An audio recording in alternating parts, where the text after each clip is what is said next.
तो first English में जो आज मैं उसका गेस्ट पेपर या टारगेट पेपर डिस्कस करने जा रहा हूँ कि क्या क्या चीज़ें हैं फर्स्ट इंग्लिश के अंदर 2026 के पेपर में जो आनी है। तो वो सारी चीज़ें बोर्ड पर लिखी हैं, बस उसको एक बार मैं एक्सप्लेन कर देता हूँ जो चीज़ें हैं। तो 3 आर्ट्स का पेपर होता है इंग्लिश का फर्स्ट ईयर के, और 100 मार्क्स का होता है, ये सब आप जानते हैं। 3 सेक्शन होते हैं, सेक्शन ए, सेक्शन बी और सेक्शन सी, ये भी आपको पता है। सेक्शन ए हमारे पास एमसीक्यूज़ का पोर्शन होता है तमाम सब्जेक्ट्स के अंदर, और उसके अंदर हमारे पास 20 एमसीक्यूज़ हैं, 20 एमसीक्यूज़ हैं, और सारे अटैम्प्ट करने चूँकि कंपलसरी होता है। You have to attempt all the parts from this question. तमाम सब्जेक्ट्स के अंदर एमसीक्यूज़ आपको सारी करने होते हैं, 9 में भी, 10 में भी, फर्स्ट ईयर में भी, सेकेंड ईयर में भी।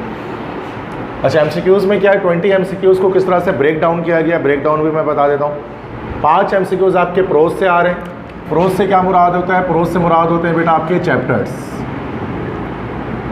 आपके चैप्टर्स से आ रहे हैं, चैप्टर्स से आ रहे हैं, जिसको हम लोग नसर कहते हैं। ठीक है। 5 एमसीक्यूज़ आपके पोम से आ रहे हैं, पोइट्री से आ रहे हैं, या पोम भी कह सकते हैं इसको हम, या पोइट्री भी कह सकते हैं। हिस्सा नज़म से आपके पास जो है वो 5 जो है वो एमसीक्यूज़ आएंगे। 5 आएंगे आपके प्ले से, प्ले या जिसको आप ड्रामा कहते हैं, जो असल में क्या है, visit to a small planet, visit to a small planet, इससे 5 एमसीक्यूज़ आएंगे। अब आखिरी के 5 एमसीक्यूज़ कहाँ से आएंगे? ग्रामर से आएंगे। अब ग्रामर के अंदर कौन से टॉपिक्स हैं हमारे पास? 4 टॉपिक्स हमारे पास ग्रामर के हैं जिनसे एमसीक्यूज़ आ सकते हैं, मतलब 3 टॉपिक्स है, सॉरी। एक तो प्रीफिक्स और सफिक्स से आ सकता है कि कहा जाएगा प्रीफिक्स या सफिक्स लगाकर एक नया वर्ड बना दें। जैसे मिसाल के तौर पे कुछ भी हो सकता है इस तरह से कि जैसे गेन एक वर्ड है, हासिल होना। अब गेन में अगर री लगा दिया जाए तो री गेन हो जाएगा। तो री के मतलब यहाँ पर क्या है? री मतलब अगेन, रिपीट, दोबारा से, री गेन दोबारा हासिल होना। इस तरह से प्रीफिक्स सफिक्स आता है, तो बड़ा बेसिक होता है, बेसिक नॉलेज से आप कर सकते हैं। इसकी घर पे तैयारी करने की नीड आपको नहीं है, ठीक है। तो ये आपको ऑलरेडी आपको आता है प्रीफिक्स सफिक्स, है ना भाई।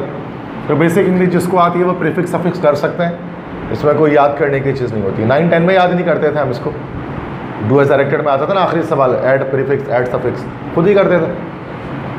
इसी तरह से रेगुलर इरेगुलर वर्ब, ये भी बड़ा आसान क्वेश्चन होता है। आपसे कहा जाता है आइडेंटिफाई द रेगुलर वर्ब या आइडेंटिफाई द इरेगुलर वर्ब। बहुत सबसे बेसिक तरीका क्या है? वो तमाम वर्ब जिनके सेकंड और थर्ड फॉर्म में ईडी लगता है उनको रेगुलर वर्ब कहते हैं, और जिनके सेकंड थर्ड फॉर्म में ईडी नहीं लगता है उनको इरेगुलर वर्ब कहा जाता है। जैसे प्ले, प्ले हमारे एक रेगुलर वर्ब है, क्यों? उसकी सेकंड और थर्ड फॉर्म प्लेड होती है। इस तरह वॉच, वॉच्ड होता है, वॉश, वॉश्ड होता है, एन्जॉय, एन्जॉयड होता है, जंप, जंप्ड होता है। ये सारे रेगुलर वर्ब है। इरेगुलर वर्ब जिसके सेकंड और थर्ड फॉर्म में ईडी नहीं लगता, जैसे सिंग, सैंग, संग, सिंग हो गया। इसी तरह से drink, drank, drunk, drive, drove, driven, fly, flu, phloem, cut, cut, cut, ये सारे हमारे पास क्या हैं? इरेगुलर वर्ब से। पता है ये बात सबको? आपको बेसिक नॉलेज इसकी है, इसमें कभी गलती का इम्कान होना ही नहीं चाहिए।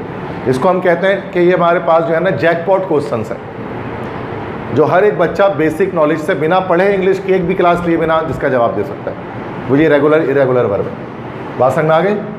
हाँ, कुछ होते हैं जिनको पढ़ना भी पड़ता है, उसके बाद हम आंसर करते हैं, ऐसे भी टॉपिक्स हैं। इसी तरह से ट्रांजिटिव और इंट्रांजिटिव वर्ब आ सकते हैं, ये भी बहुत आसान होता है। ट्रांजिटिव इंट्रांजिटिव वर्ब मैंने आपको बताया था, इसको पहचानने का तरीका क्या है कि जिसका पैसिव पॉसिबल होता है वो वर्ब ट्रांजिटिव है, और जिसका पैसिव पॉसिबल नहीं होता तो वो इंट्रांजिटिव वर्ब है। मिसाल के तौर पर अगर लिखा हुआ आ जाए आई फ्लाई अ काइट, मैं एक पतंग उड़ाता हूँ, फ्लाई के नीचे अंडरलाइन होगा, बोलेगा बताओ ट्रांजिटिव है कि इंट्रांजिटिव है। तो आई फ्लाई अ काइट का पैसिव हो सकता है a kite is flown by me, सही है। ये हमारा ट्रांजिटिव वर्ब हो गया। ट्रांजिटिव वर्ब कौन सा होता है? जिसका हमारा जो पैसिव होता है, इसका पैसिव हमारे पास क्या होता है? पॉसिबल होता है। जबकि इंट्रांजिटिव वर्ब क्या होता है? इसका जो पैसिव होता है वो कैसा रहता है? नॉट पॉसिबल होता है। जैसे कि जब हम बात करते हैं कि आई फ्लाई या birds fly in the air, और फ्लाई में हमारे पास क्या आ जाए? अंडरलाइन आ जाए, तो birds fly in the air का पैसिव बन सकता है क्या? क्या हम लिख सकते हैं in the air is flown bye birds? नहीं कर सकते ना भाई। तो जिसका पैसिव नहीं बनता वो हमारे पास क्या होता है, इंट्रांजिटिव वर्ब होता है। जैसे आई गो टू स्कूल, गो में ब्लैंक्स आ गया तो इसका पैसिव बन सकता है स्कूल इज़ गॉन बाय मी, नहीं बन सकता, तो ये कैसा हो गया, इंट्रांजिटिव वर्ब हो गया। तो जिसका पैसिव पॉसिबल होता है वो ट्रांजिटिव वर्ब, जिसका नहीं पॉसिबल होता है वो इंट्रांजिटिव वर्ब। एक और तरीका होता है पहचानने का, अगर वर्ब के फौरन बाद ऑब्जेक्ट आ रहा है तो ट्रांजिटिव वर्ब है, नहीं आ रहा ऑब्जेक्ट तो फिर इंट्रांजिटिव वर्ब है। ऑब्जेक्ट क्या होता है, जो एक्शन को रिसीव करता है। एक और तरीका होता है पहचानने का, अगर वर्ब के फौरन बाद कोई प्रेपोजिशन आ रहा है, इन, ऑन, एट वगैरह, तो कैसा है, इंट्रांजिटिव वर्ब।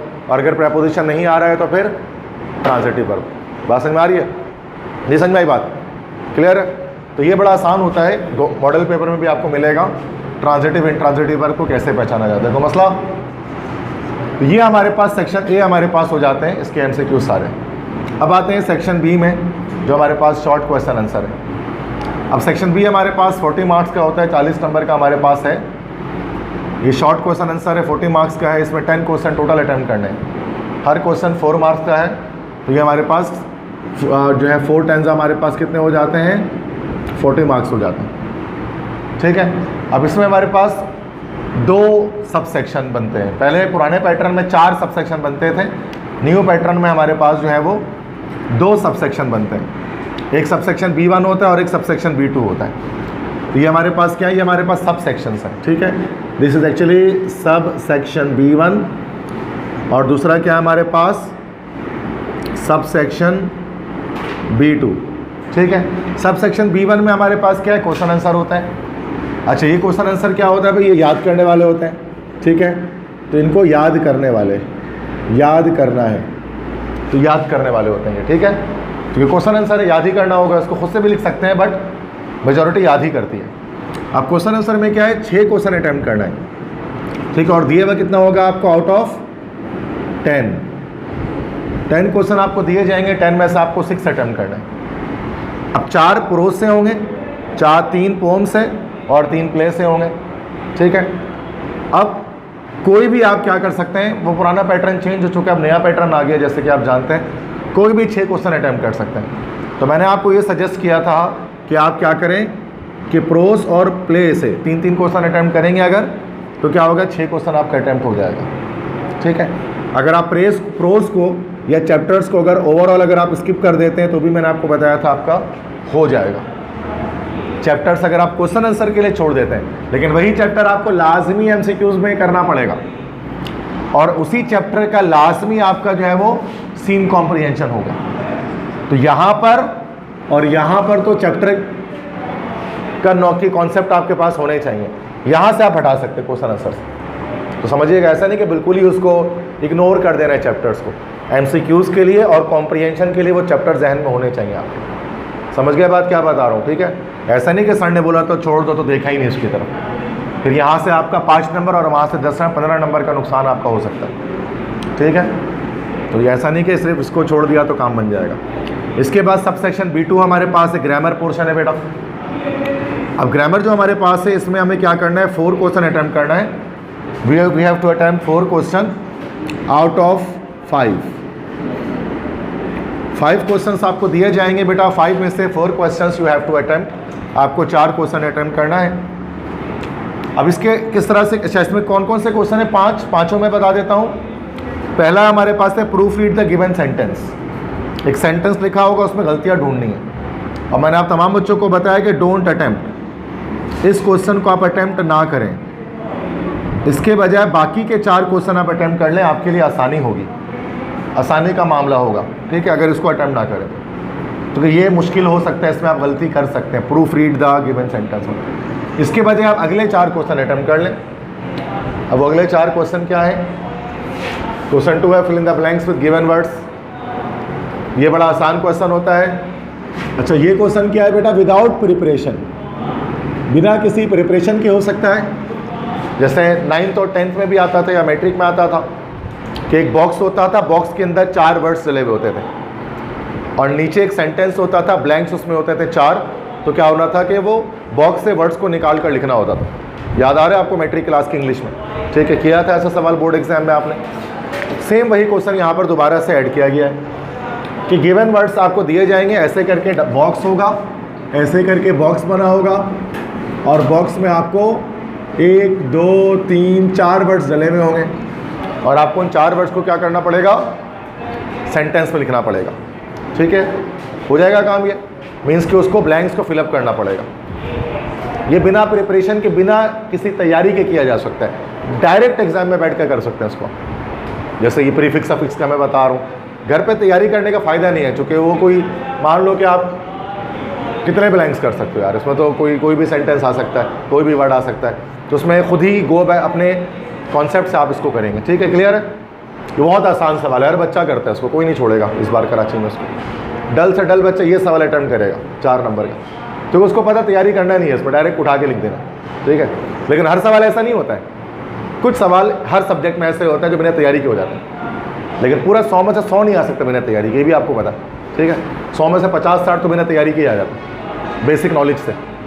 लेकिन हमें तो 80+ 90+ चाहिए, तो हमें तैयारी करनी पड़ जाती है। ऐसी है ना भाई। क्वेश्चन 3 हमारे पास क्या, इस हमने पढ़ा है बेटा नरेशन। नरेशन जिसको आप लोग एक और नाम देते हैं डायरेक्ट इनडायरेक्ट। अब ये बड़ा आसान है, इसमें क्या होता है हमारे पास के 4 क्वेश्चन होते हैं, 4 पार्ट्स होते हैं, डायरेक्ट को इनडायरेक्ट करना पड़ता है, मतलब नरेशन जिसको हम कहते हैं। अच्छा, सारे डायरेक्ट होते हैं, इनडायरेक्ट को डायरेक्ट नहीं करना पड़ता है। मैट्रिक क्लास में आपने इनडायरेक्ट को भी डायरेक्ट किया था, लेकिन फर्स्ट ईयर में क्या होता है, सिर्फ डायरेक्ट होता है, उसको हम क्या करते हैं, इनडायरेक्ट में कन्वर्ट करते हैं। ठीक है, ये हमारा काम हो जाएगा। बात समझ में आई? ये हमने किया हुआ है तैयारी इसकी। क्वेश्चन 3 नरेशन की लेक्चर भी अपलोडेड है, जिसने नहीं पढ़ा है वो पढ़ सकता है। क्वेश्चन 4 है fill the blanks with modal verbs. अब इसके अंदर भी क्या होता है, हमारे पास होते हैं 4 क्वेश्चन होते हैं, 4 पार्ट्स होते हैं, 4 ब्लैंक्स होते हैं, जिसको क्या करना होता है, मॉडल वर्ब, जिसमें हमें फिलअप करना होता है। Can, could, may, might, must, would, should. मैंने पूरी क्लास इसके ऊपर आपको दे दी है। Model of ability, model of obligation, है ना बेटा, मॉडल ऑफ एडवाइस, ये सब देखा होगा। ये हो सकता है। इसको देखो, इसको तैयारी करने का सबसे बेस्ट तरीका क्या है, इनके कॉलेजेस के पेपर्स, अलग अलग कॉलेजेस के पेपर हो चुके हैं। प्रैक्टिकल सेंटर का कॉम्प्रिहेंसिव हो चुका, आदमजी में हो चुका, डीजे में हो चुका, सर सैयद में हो चुका, सेंट लॉरेंस में हो चुका, PCHS में पेपर हो चुका है। अभी 2 तारीख से सर जो है फॉर वुमेन में स्टार्ट हो जाएगा, खातून पाकिस्तान में स्टार्ट हो जाएगा, फॉरमैन में कॉलेज में होना है अभी वो हमारा एग्ज़ाम, मतलब फाइनल हुआ नहीं सब कॉलेजेस में अभी। तो एक कलेक्शन ऑफ आपके पास इसमें क्या है, MCQs आ जाएंगे, जिसके प्रैक्टिस के लिए आप ये सब कर सकते हैं। प्रैक्टिस के लिए सबसे बेस्ट तरीका है डिफरेंट कॉलेजेस के पेपर्स है, और कोई इससे बेस्ट तरीका नहीं है। जो उन्हीं कॉलेजेस में से कोई एक टीचर ऐसे हो रहे होंगे जो क्या करेंगे, आपके बोर्ड एग्जाम को तैयार करेंगे, आपका पेपर बनाएंगे, तो क्या पता एग्जैक्ट कोई एक पेपर उसमें से आ जाए, तो ये फ़ायदा होता है। देखिए, ये नहीं बता सकता कि फ़लाने कॉलेज के पेपर, ये आदम जी का, ये डीजे का, कोई भी एक कॉलेज का होगा जो एग्जैक्ट पेपर में उठ के आ जाता है। तो इसलिए जितना ज़्यादा कॉलेज के पेपर की प्रैक्टिस करो उतना अच्छा है, क्योंकि कॉलेज के पेपर ही क्या कर रहे हो, तो कॉलेज के टीचर से क्या करते हैं बेटा, पेपर सेट करते हैं। ये तो आपको पता है, कोचिंग सेंटर के टीचर पेपर नहीं बनाते हैं, कॉलेज के टीचर पेपर बनाते हैं। ऐसे ही होता है ना भाई। हो गया, बात समझ में आ गई यहाँ तक?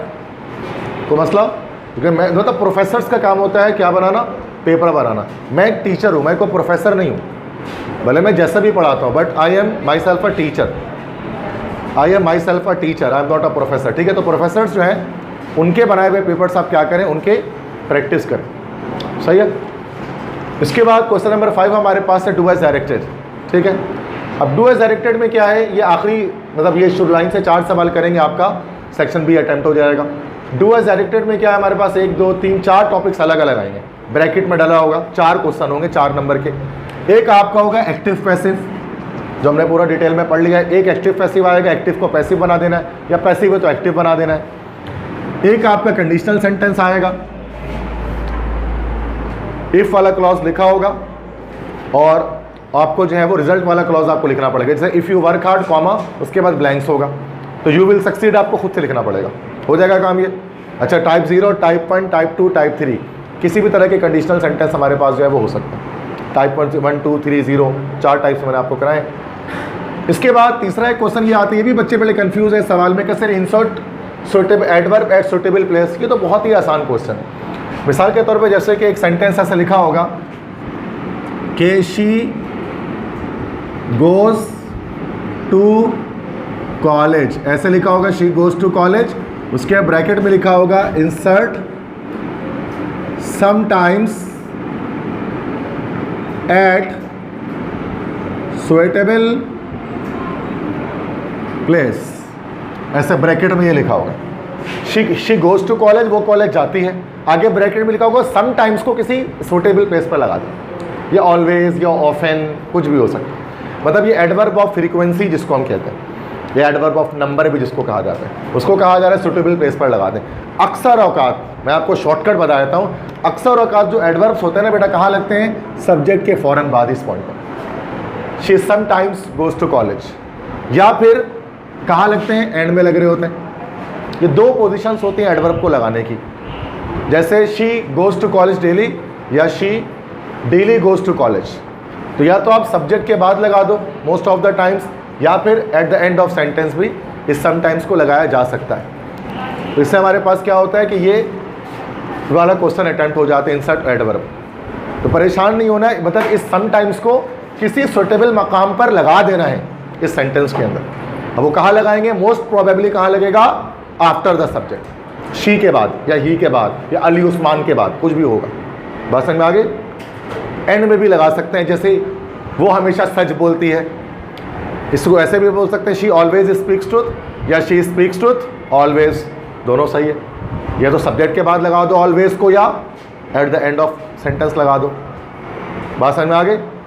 सेक्शन ए में मैंने एक्सप्लेन कर दिया कि क्या चीज़ें किस तरह से करनी है, सेक्शन बी भी एक्सप्लेन कर दिया क्या चीज़ें किस तरह से करनी है। ठीक है, बोर्ड पे लिखा हुआ भी है, लेक्चर भी रिकॉर्ड हो चुका है। ठीक है, कोई मसले की बात नहीं। सेक्शन सी में आते हैं लॉन्ग या डिटेल या डिस्क्रिप्टिव क्वेश्चन आंसर। अब ये हमारे पास 40 मार्क्स इसके अंदर है, 40 नंबर का है ये। 4 क्वेश्चन आते हैं और यहाँ क्या लिखा होता है बेटा? अटैम्प्ट ऑल क्वेश्चन, तमाम क्वेश्चंस को अटैम्प्ट करें। अब ये एक सवाल इसमें 10 नंबर का होता है, 4 सवाल है, तो आप देख सकते हैं 10 4 हमारे पास ये 40 मार्क्स हमारे पास इसके अंदर बन जाते हैं, 40 नंबर हमारे पास इसके बन जाते हैं। अब सबसे पहला सवाल इसका क्या है? राइट एन ऐसे ऑन एनी वन टॉपिक। किसी भी एक टॉपिक पर आपको ऐसे लिखना होता है। अच्छा, ऐसे गिवन कितने टॉपिक्स होते हैं आप सब जानते हैं बेटा? 4 टॉपिक्स गिवन होता है, 4 में से एक टॉपिक पे ऐसे, और चारों के चारों टॉपिक कैसे होते हैं? कंपेयर एंड कंट्रास्ट होते हैं। मतलब जिसमें क्या लिखा होता है? वर्सेस। देखा होगा आपने हर कॉलेज के पेपर में ऐसा ही, कोचिंग में मिड टर्म में भी ऐसे ही लिया था, सब ऐसे, और फाइनल टर्म में भी ऐसे ही आएगा, वर्सेस वाले ऐसे। इसमें मैंने 6 एसेस डाल दिए उसके अंदर इस साल के लिए, जो मोस्ट इंपॉर्टेंट है। Cricket versus football, online classes versus physical classes, school life versus college life, city life versus village life, human intelligence versus artificial intelligence, manual assessment versus e assessment. ये मोस्ट इंपॉर्टेंट ऐसे हैं। अगर ये 6 ऐसे करते हैं तो 100% एक ऐसे आपका असेसमेंट कराया जाएगा इन 6 में। अच्छा, अगर आप कॉलेजेस में एक पेपर उठाओगे तो आपको बहुत सारे अलग ऐसे भी मिलेंगे, 50 किस्म के, लेकिन आपको उसमें परेशान नहीं होना, आपको बस ये 6 ऐसे रट देना है। आप किसी को 1 याद है, 2 याद है, 3 याद है, 4 याद है, इसमें से तो कोई मसला नहीं है। फाइनल टर्म तक ये सारे रेडी कर लें एसेस को। तो ये 6 मोस्ट इंपॉर्टेंट एसेस हैं। कुछ 1-2 मैंने इसमें से या 3 याद कराए होंगे, जो नहीं याद कराए वो आप याद कर लें। ठीक है, मुझे आइडिया नहीं है क्या किया याद नहीं किया, बस ये इंपॉर्टेंट है इस साल के लिए। ठीक है, जिसने अभी तक एक भी नहीं किया वो याद कर लें। ठीक है, क्वेश्चन नंबर 2 की बात करते हैं। चूँकि ज़्यादातर बच्चे ने जब डेट शीट आ जाती है, या जब लास्ट जैसे अप्रैल मंथ स्टार्ट हो गया, एग्जाम मंथ स्टार्ट हो गया, कुछ बच्चे इस वक्त तैयारी करना स्टार्ट करते हैं। बहुत सारे ऐसे, बल्कि 80% आबादी अभी तैयारी करना शुरू करती है। तो उसके लिए बहुत इंपॉर्टेंट होता है। चाहिए लेक्चर में 6 महीने पहले डालता कोई नहीं देखता, क्योंकि अब तैयारी करनी ही नहीं उनको। अभी मैं डालूंगा तो और कोई देखेगा, क्योंकि अब हर बच्चा तैयारी करेगा, चाहे स्मार्ट स्टूडेंट हो चाहे वो वीक स्टूडेंट हो, सबको करना है। चूँकि अब तो डू एंड डाई सिचुएशन है और कुछ रास्ता नहीं है, अब तो करना ही है अप्रैल के महीने में। अब नहीं किया तो फेल है पक्का, ऐसे ही है ना भाई। इसलिए आज से अभी मैं एंड में बताता हूँ ये सारी इंपॉर्टेंट चीज़ें आपको, कि भाई ये चीज़ें करनी है, कि अब हर बच्चा कर लेगा।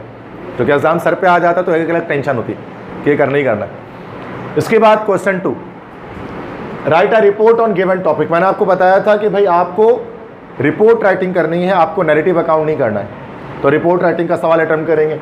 4 टॉपिक्स मैंने आपको इंपॉर्टेंट इसके अंदर बताए हैं: independence day celebration, no smoking day, anti corruption day, science exhibition at college.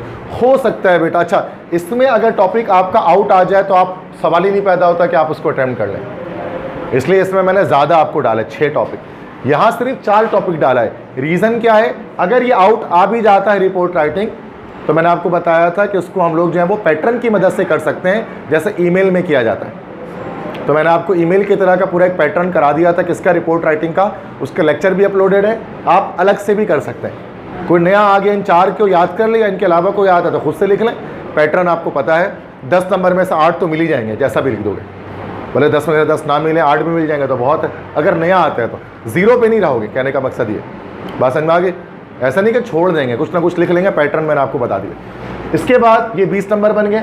अगला सवाल CV और कवरिंग लेटर का, ये मैंने पूरी डिटेल में आपको एक्सप्लेन किया है कि CV और कवरिंग लेटर को लिखना है। 10 टॉपिक यहाँ पर मैंने आपको लिखवाया भी है, टेस्ट वगैरह सब हुआ है। Doctor, dentist, teacher, principal, manager, accountant, receptionist, data scientist, lawyer, ये 10 मैंने आपको अलग अलग बता दी। और आपको पता है ये 10 अलग अलग नहीं है, पैटर्न एक मैंने आपको सिखा दिया था, बस डिग्री को चेंज करना होता है उसके अंदर है, और एक्सपीरियंस को थोड़ा सा चेंज करना होता है, बाकी पूरा उसी तरह से हमारे पास रहता है जैसा मैंने आपको बताया था CV या कवरिंग लेटर। ठीक है, तो मैंने आपको इसका भी पैटर्न एक सिखाया है, पैटर्न के अकॉर्डिंग आप इसको परफॉर्म करेंगे, जिससे क्या हो जाएगा, हमारा ये सवाल भी अटैम्प्ट हो जाएगा। और इसकी पूरी क्लास हो चुकी है, टेस्ट वगैरह भी हो चुका है, मिड टर्म में भी आ चुका है ये सवाल। ठीक है, क्लियर, ये हमें आता है। 10 क्यों लिख दिया मैंने अलग अलग, ताकि आपको सबके ना एटलीस्ट सबके डिग्री और एक्सपीरियंस ये अलग अलग आप जो है ना बेटा याद कर लो, डिग्री और एक्सपीरियंस सबकी अलग अलग। इन सबका मैंने लिखा भी दिया था आपको, अगर एक आप नहीं लिखाया तो बता देना मुझे। इसके बाद लास्ट क्वेश्चन हमारे पास जो आता है, जिस पर डिटेल में डिस्कशन करनी है, that is seen comprehension. That is seen comprehension. ठीक है, तो लास्ट क्वेश्चन जो हमारे पास आता है उसको हम कहते हैं this is called scene comprehension. अब सीन कॉम्प्रिहेंशन क्या होता है बेटा, 2 तरह के कॉम्प्रिहेंशन होते हैं, सीन और अनसीन। 10 ईयर उठाओगे तो सारे अनसीन मिलेंगे। इस बार पहली बार ऐसा हो रहा है फर्स्ट ईयर की तारीख में कि सीन कॉम्प्रिहेंशन आ रहा है। सीन कॉम्प्रिहेंशन का क्या मतलब होता है कि जो पैराग्राफ यहाँ पर आपको दिया जाएगा, it is from one of your chapters in the book, book के किसी चैप्टर में से एक होगा। वो चूजिंग करियर से भी हो सकता है, सेल्फ रिलायंस से भी हो सकता है, once more to the lake से भी हो सकता है, a voice to the city of line से भी हो सकता है, टेक्नोलॉजिकल रेवोल्यूशन से भी हो सकता है, किसी भी चैप्टर से हो सकता है। अनसीन नहीं होगा। 9th और 10th में आपकी जो आदत है ना बेटा, वो अनसीन पैसेज को करने की आदत आपकी है। 9 में भी अनसीन किया है, मैट्रिक में भी अनसीन किया है। बिल्कुल एक नया आउट ऑफ नोवेयर एक पैसेज आ जाता था, कभी कभार तो समझ में भी नहीं आता था लिखा हुआ क्या है उसके अंदर, बड़े मुश्किल से होता था। ऐसा होता है, वो अजीब अजीब तरह के वर्ड होते थे और पता नहीं क्या होता था, देखा था ना 9-10 में। और कभी कभी बड़ा आसान सा आ जाता था, किस्मत की बात होती थी। ये पैसेज इस बार किस तरह का, और रिपीट भी नहीं होता था। 10 ईयर उठाए थे, 10 साल में अलग अलग थे। 9-10 में ऐसा था। सेम कॉम्प्रिहेंशन के साथ मामला ये है कि ये इसमें सीन आ रहा है। सीन कॉम्प्रिहेंशन से मुराद a paragraph will be given from any chapter, किसी चैप्टर से पैराग्राफ दिया होगा, बिल्कुल आउट ऑफ नोवेयर नहीं आएगा, ये किसी चैप्टर से होगा। अब इसमें 5 क्वेश्चन होंगे जो आपको अटेम्प्ट करने पड़ेंगे, ABCDE करके। पहला सवाल जो सबसे मेन है कि identify the title and name of the author. Title और ऑथर का नाम आपको सबसे पहले बताना पड़ेगा कि ये जो पैसेज लिया गया है ये किस चैप्टर से लिया गया है। चैप्टर का नाम हर कॉलेज में देखो आ रहा होगा, चैप्टर का नाम और राइटर का नाम। अच्छा, कभी कभार राइटर का नाम नहीं होता, जैसे चूजिंग करियर। चूजिंग करियर में राइटर का नाम नहीं, सिर्फ चैप्टर का नाम है। लेकिन कुछ में राइटर का नाम भी है, चैप्टर का नाम भी है। जैसे once more to the lake, इसके राइटर हैं E.B. वाइट। सेल्फ रिलायंस, इसके राइटर हैं राल्फ वाल्डो एमर्सन। कभी कभार राइटर का नाम है और कभी कभार नहीं है।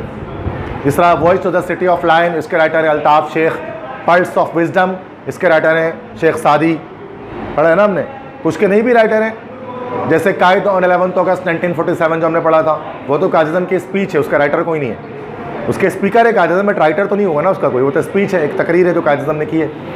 तो कहने का मकसद है कि आपको हर चैप्टर में याद रख लेना है कि कौन सा चैप्टर का। अच्छा, जो चैप्टर हमने पढ़ लिया उसका मसला तो नहीं है, मैं आपको ट्रिक बता दे रहा हूँ। अगर अगर पाकिस्तान के बारे में, कंट्री के बारे में कोई बात चल रही है तो कायद-ए-आज़म वाला चैप्टर है, कायद ऑन 11 अगस्त। अगर करियर के बारे में कोई बात चल रही है तो चूजिंग करियर। अक्लमंदी की कोई बात हो रही है तो पल्स ऑफ विजडम। अगर सिंगापुर के बारे में कुछ बात हो रही है तो a voice to the city of line. अगर टेक्नोलॉजी के बारे में कुछ बात हो रही है, अच्छा हमने टेक्नोलॉजिकल रेवोल्यूशन नहीं पढ़ा है, लेकिन अगर पैसेज में बात टेक्नोलॉजी की, साइंस की जा रही है तो वो क्या है, टेक्नोलॉजिकल रेवोल्यूशन। 6 पेज का चैप्टर है, बिना पढ़े हम बता सकते हैं कि टेक्नोलॉजी की बात हो रही है। बात समझ में आ रही है, ये ट्रिक होता है। इसी तरह से एक चैप्टर हमने सेल्फ रिलायंस है, ये भी नहीं पढ़ा हमने, 2 चैप्टर छोड़े हुए ना अभी तक, सेल्फ रिलायंस छोड़ा हुआ है और टेक्नोलॉजिकल रेवोल्यूशन। सेल्फ रिलायंस के पहचानने का तरीका बिल्कुल अलग किस्म का है। सेल्फ रिलायंस एक चैप्टर है। अगर आपको पैसेज में समझ में नहीं आ रहा हो कि ये कोई फलसफियाना बात कर रहा हो राइटर, उसको फलसफा दे रहा हूँ। ये कोई ऐसी बात करो जो आपके पल्ले ही नहीं पड़ रही हो, तो सेल्फ रिलायंस है, क्योंकि सबसे मुश्किल चैप्टर सेल्फ रिलायंस है आपके बुक का। वो पल्ले ही नहीं पड़ता राइटर बोलना क्या चाह रहा है, तो वो सेल्फ रिलायंस है। मैं आपको ट्रिक बता रहा हूँ, बाकी पैसे समझ में आते उसका पैसे समझ में नहीं आएगा आपको कि बोलना क्या चाह रहे राइटर आखिरकार। तो वो सेल्फ रिलायंस है, जिसके राइटर है राल्फ वाल्डो एमर्सन। बात समझ में आ रही है? ये तरीका है हर चैप्टर को पहचानने का बिना पढ़े। अगर कोई बच्चा पूरे साल पढ़ा नहीं, अब मैं उसको ये बोलूँगा कि बेटा 1 महीने में सारे चैप्टर पढ़ लो, कैसे पढ़ेगा वो? पेपर आ जाएगा करीब, लेकिन चैप्टर सारा नहीं हो पाएगा, ऐसे ही ना भाई। तो क्या करेगा वो? ट्रिक से पहचानेगा किस चैप्टर में क्या बात हो रही है। मैंने रिकॉर्ड भी कर दिया, ये आप सुन लेना कि क्या चीज़ का बोली। तो पहला है टाइटल बताएं और ऑथर का नाम। सबके टाइटल और ऑथर का नाम आपको याद रख लेना है। अगला है, अच्छा अगले जो 2 क्वेश्चन होंगे वो पैसेज से होंगे। इसका जो क्वेश्चन होगा उसका आंसर ऊपर पैसेज में ही होगा, ऊपर पैसेज में ही मिलेगा, पैसेज से ढूंढ कर लिख देंगे। अच्छा जब इन दोनों आंसर्स को लिखेंगे ना तो थोड़ा सा चूँकि शॉर्ट सा बन जाता है, थोड़ा सा उसको लॉन्ग करने के लिए ना आंसर लिखने से पहले एक लाइन ऐड कर देंगे, जैसे अकॉर्डिंग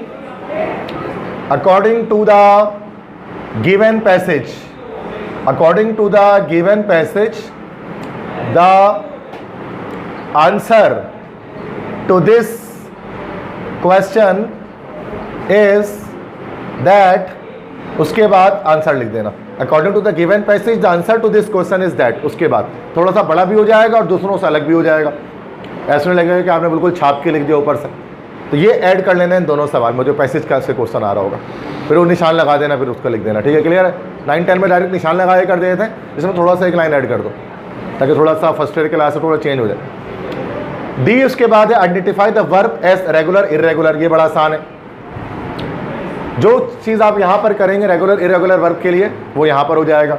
मिसाल के तौर पे 3 वर्ड्स लिखे होंगे या 2 वर्ब लिखे होंगे या 4 लिखे होंगे, कहा जाएगा बताओ रेगुलर वर्ब कौन सा है, इरेगुलर कौन सा है। जिसमें ईडी लगता है वो रेगुलर वर्ब है, जिसके सेकंड थर्ड फॉर्म में ईडी नहीं आता वो इरेगुलर वर्ब है। That's so simple thing.